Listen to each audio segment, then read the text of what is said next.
Hello' friends, welcome back to my channel. Time হৈছে 9:19 আৰু already মই অপশ্যন দুটা বাই কৰি থৈছোঁ। এতিয়া মই ট্ৰেড ল'ম, এইটো মাৰ্জিন বেনিফিটৰ কাৰণে, যাতে মই কোৱান্টিটি বেছি ল'ব পাৰোঁ। এতিয়া চাওঁ আমি মাৰ্কেট ক'ত চলি আছে। কাৰেণ্টলি মাৰ্কেট দেখিব 17,962, তাৰমানে 17,950ৰ ওচৰত চলি আছে। গতিকে আমি 17,950ৰ ষ্ট্ৰেডেলটো চাম, কিমান প্ৰিমিয়াম চলি আছে। এতিয়া কোৱান্টিটি মডিফাই কৰিব লাগিব। ইয়াতো বাই আছিলে, এইকেইটা বাই অলৰেডি মই কৰিলোৱে। তো এতিয়া যদি চাব যাওঁ 116, দেখিব প্ৰিমিয়ামবিলাক ঠিক ঠাক নাই। 116 টকা আছে, 85 আছে। তো প্ৰিমিয়ামবিলাক অলপ মিছমেটচ হৈ আছে। তো আমি বেলেগ এটা ষ্ট্ৰেডেল চাওঁ। তো ট্ৰেডটো লোৱাৰ আগতে এইটো চাব লাগে ক'ত প্ৰিমিয়ামটো ইকুৱেল আছে। তো আমি 18,000টো চাওঁ। এতিয়া 18,000টো কিমান আছে, 18,000টো পটককৈ এড কৰি লওঁ, বেছি টাইম নালাগে। 18,000 কল অপশ্যন 300টা যদি চেল কৰিব লাগিব, আৰু লগতে 18,000 PE। এইবিলাক মাৰ্কেট অ'পেন হোৱাৰ আগতে কৰি থ'ব লাগে। মোৰ থাকি গৈছিলে এইটো। তো মোৰ এতিয়া দেখিব মাৰ্জিন লাগিব টোটেল 4,17,000, কাৰণ অলৰেডি মই অপশ্যন বাই কৰি থোৱা আছে কমাবৰ কাৰণে। তো ইয়াতেও প্ৰিমিয়াম দেখিব 87, 111, দুটাৰে আজি প্ৰিমিয়াম মিছমেচ হৈছে কালিৰ নিচিনাকৈ। এতিয়া অলপ 963, এতিয়া কোনটো লওঁ তাকে এতিয়া কনফিউজন হৈ আছে। গতিকে 950ৰ ওচৰত আছে, গতিকে 950ৰ ওচৰতে লৈ লওঁ নেকি। 117, ঠিক আছে। 950ৰ ওচৰতে এইটো ষ্টেজত লৈ লওঁ। কিবা ওপৰৰ ফালে যদি গুচি যায় তেতিয়াহ'লে অভিয়াছলি এডজাষ্ট কৰিব লাগিব। তো এক্সিকিউট কৰি দিলোঁ মই। একদম একুৰেট ষ্ট্ৰেডেল নাপালোঁ, কাৰণ মাৰ্কেট দেখিব একদম যিটো আমাৰ ষ্ট্ৰাইকত থাকে নিফটিৰ, এটা থাকে 17,950, এটা আছে 18,000। তো মাৰ্কেট দুটাৰ মাজত চলি আছে, গতিকে আমি একুৰেট ইকুৱেল ৰেঞ্জৰ আমি প্ৰিমিয়াম নাপালোঁ। গতিকে তেনেকৈ অলপ প্ৰব্লেম হয়। ষ্টিল ট্ৰেডটো লৈ লৈছোঁ, ৱেইট নকৰিলোঁ। ট্ৰেডটো ল'লোঁ আমি কিমানত, ট্ৰেডটো ল'লোঁ আমি 9:21। ঠিক আছে বাৰু, 9:20 ওচৰা-ওচৰি। এতিয়া আমাৰ পজিশ্যন বুকত যাওঁ, কি চলি আছে। পজিশ্যন বুকত যদি চাব যাওঁ দেখিব ট্ৰেডটো লোৱা 1 মিনিট হোৱাই নাই। 1 মিনিট হোৱা নাই যদিও আমাৰ প্ৰফিট দেখিব এৰাউণ্ড 700 টকা প্ৰফিট অলৰেডি ষ্টাৰ্ট হ'লেই। ঠিক আছে। আৰু এইটোতো লছত যাব। এইকেইটা হয় আমাৰ অপশ্যন বাইকেইটা। আৰু পইচাটো আৰু মাৰ্কেটক ডনেশ্যন দিব লাগে। আপুনি যদি কম পইচাত ট্ৰেডিং কৰিব বিচাৰে তো এইখিনি আপোনালোকে ডনেশ্যন দিব লগা হৈ যায়। এতিয়া কাৰেণ্টলি যদি চাব দেখিব 1,000 টকা প্ৰফিট হৈ গ'ল। দুটা ট্ৰেড যদি মিলাই চাই তো দেখিব আমাৰ প্ৰফিট এৰাউণ্ড 1,1200 টকা প্ৰফিট চলি আছে। তো চাওঁ, আজি আমি যিহেতু শুক্ৰবাৰ, বহুত ডাঙৰ টাৰ্গেট নকৰোঁ, কাৰণ আজি ডিকে খুব কম পোৱা যায় শুক্ৰবাৰে। কাৰণ আজি হৈ গ'ল এক্সপাইৰীৰ প্ৰথমটো ডে, কালি এটা এক্সপাইৰী গ'ল।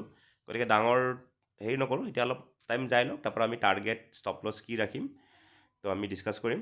আৰু হিণ্ডেলকো দেখিব এতিয়া ঠিক ঠাকে চলি আছে। মাৰ্কেট আজি নিগেটিভ অ'পেনিং হৈছে যদি হিণ্ডেলকো পজিটিভতে আছে। টাইম হৈছে 2:24, আৰু কাৰেণ্টলি পজিশ্যন দেখিব এতিয়া 600 টকা 700 টকা লছ চলি আছে। আজি মাৰ্কেট চেলাৰৰ মাৰ্কেট নহয়, আজি আমাৰ মাৰ্কেটখন হৈ গ'ল পূৰা বায়ৰ মাৰ্কেট। যোনে আজি বাই কৰিছে ভাল পইচা ইনকাম কৰিছে, কাৰণ আজি একদম ডিকে একেবাৰে নাই। আজি মাৰ্কেটত ডিকে একেবাৰে নাই, কাৰণ মাৰ্কেট যদি চাব যায় বহুত দূৰত নাই।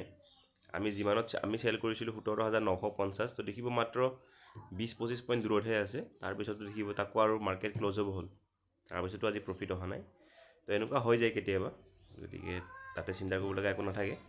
গতিকে কাৰেণ্টলি আজি যদি মানে ডাঙৰ লছ হ'ব নালাগে, প্ৰফিট নহ'লেও নাই, সেইটোৱে আমাৰ মেইন ইণ্টেনশ্যন। আৰু মাৰ্কেট তলত অহাৰ কাৰণে গোটেই ষ্টকবিলাকো তলত আহিছে, লগতে হিণ্ডেলকো তলত আহি গৈছে। এতিয়া এৰাউণ্ড 1,000-2,000 এনেকৈ প্ৰফিট দেখাই আছে। একো নাই বাৰু। এতিয়া কাৰেণ্টলি আজি আমাৰ যিটো ইণ্টাৰডে ট্ৰেডটো কি হয় এইটো দেখা যাওক। এইটো লছত বুক কৰোঁ নে কিবা এটা প্ৰফিট পাওঁ চাওঁচোন। টাইম হৈছে 3:44, আৰু মোৰ এক্সিডেণ্ট হোৱা খবৰ ল'বলৈ লগৰ দুজন আহিছে। সিহঁতক মই এতিয়া গালি দি আছোঁ, ধেমালিতে গালি দি আছোঁ। কিয় গালি দি আছোঁ মই আপোনালোকক কৈ আছোঁ। তো নৰ্মেলি কি হ'ল, মই ট্ৰেডকেইটা আজি সোনকালে এক্সিকিউট কৰি দিলোঁ, 3টা-4টা। আৰু সেই সময়ত দেখোঁ প্ৰিমিয়াম বহুত ধুনীয়া প্ৰিমিয়াম আছিলে, ইকুৱেল প্ৰিমিয়াম। যিটো কথা মই কৈ থাকোঁ, আমাৰ সদায় যেতিয়া ষ্ট্ৰেডেল লওঁ আমাৰ প্ৰিমিয়ামটো ইকুৱেল হৈ থাকিব লাগে, তেতিয়া ভাল ডিকে পোৱা যায়। আৰু দেখিব দুটাৰ এটা 97.84, এটা 98। তাৰমানে দুয়োটাৰ একজেক্টলি ছেইম প্ৰিমিয়াম চলি আছিলে। আৰু তেনেকুৱা প্ৰিমিয়াম একজেক্টলি চলি থাকিলে আমি ষ্ট্ৰেডেলটো কেতিয়াও এক্সিট নকৰোঁ। প্ৰিমিয়ামটো বহুত বেছি ইফাল সিফাল হৈ গ'লে আমি এডজাষ্ট কৰোঁ, বা লছটো বেছি হৈ গ'লে আমি ওলাই দিওঁ। যেতিয়া প্ৰিমিয়াম ইকুৱেল চলি থাকে তাতকৈ আৰু ভাল কথা নাই ষ্ট্ৰেডেলৰ কাৰণে। ষ্টিল মইতো এক্সিট কৰি দিব লগা হ'ল, আৰু এক্সিট কৰি দিয়াৰ কাৰণে দেখিব মোৰ প্ৰফিট বহুতখিনি কমি গ'ল।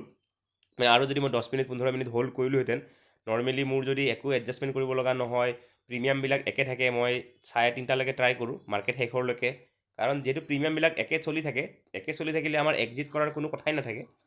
তো দেখিব এতিয়া যদি মই চাব যাওঁ, মোৰ প্ৰিমিয়াম দুটাত দেখিব এটা হৈ গ'ল 96, তাৰমানে ইয়াতে 2 টকা এটা ডিকে হৈছে। ইয়াতে দেখিব 90 প্ৰিমিয়াম চলি আছে পুট অপশ্যনটো, ইয়াতেও 98ৰ পৰা যদি 90 বিয়োগ কৰোঁ 8 টকা, তাৰমানে টোটেল আৰু 10 পইণ্ট এটা ডিকে পালোঁহেঁতেন। দেখাত 10 পইণ্ট বহুত কম, কিন্তু মোৰ 300 কোৱান্টিটি আছে, 300 কোৱান্টিটিত যদি মই 10 পইণ্টকৈ যদি পালোঁহেঁতেন, তাৰমানে এক্সট্ৰা 3000 টকা এটা পালোঁহেঁতেন, তো তেতিয়াহ'লে মোৰ প্ৰফিট হৈ গ'লহেঁতেন এৰাউণ্ড 5000 প্ৰফিট হ'লহেঁতেন, যিটো ইণ্টাৰডে হিচাপত ঠিকে।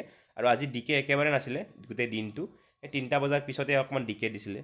তো আৰু লগৰ কেইজন আহি সিহঁতক মই এতিয়া ধেমালিকৈ গালি পাৰি আছোঁ, কৈছোঁ তহঁতে চালা মোৰ প্ৰফিট 3000 টকা এটা কমাই দিলি বোলে, ধেমালি লগৰ লগত।